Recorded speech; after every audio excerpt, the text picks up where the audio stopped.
So I'm watching Diary of the CEO, and he has on Casey Neistat, a huge YouTuber. I don't really follow him, but that means nothing, right? Because he's huge. And he said something that was extremely powerful. And I really felt that this resonates with me and anyone who else follows me.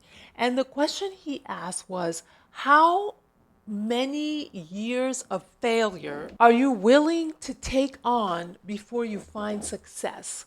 So when you're chasing that dream, right, it is impossible that you're not going to fail. And I feel like what he was talking about was failing in terms of not being good at it, right? When you're learning a new skill, you suck. People laugh at you. People think you're a loser. And it's extremely painful to put yourself out there to get good at something. You look at the success because you look at the end product, but the messy middle, the beginning, those are the parts that you have to get through, you have to work through to get to the good part, the part that looks pretty on Instagram, the part that everybody wants to get to. But the question is, how many years of failure are you willing to put in before you see success? Maybe willing is not always the word for you. Can you put in? Do you have a family that you prioritize more than your dream? And you see that success for a lot of people requires great sacrifice. I remember the Steve Harvey story where he basically abandoned his family to find success. He was willing to do that. That success was so much more important to him. And I don't want to put it in that way because I'm not trying to put Steve Harvey down.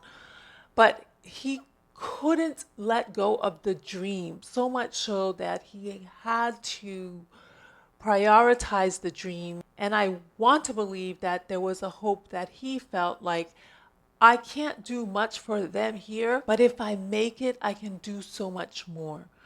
It's not always an easy decision. Success is not easy, but success has to start with failure, because as you learn and you grow, like you learn your business or you learn your craft or you become better in your business, you're going to have to fail, make mistakes, learn.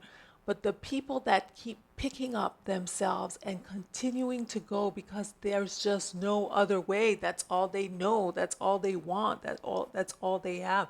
There's no plan B. Inevitably, they'll find success. But it's not always guaranteed. But definitely, if you quit on the road to success, you're never going to find it. So it's one of those things you have to just keep at it.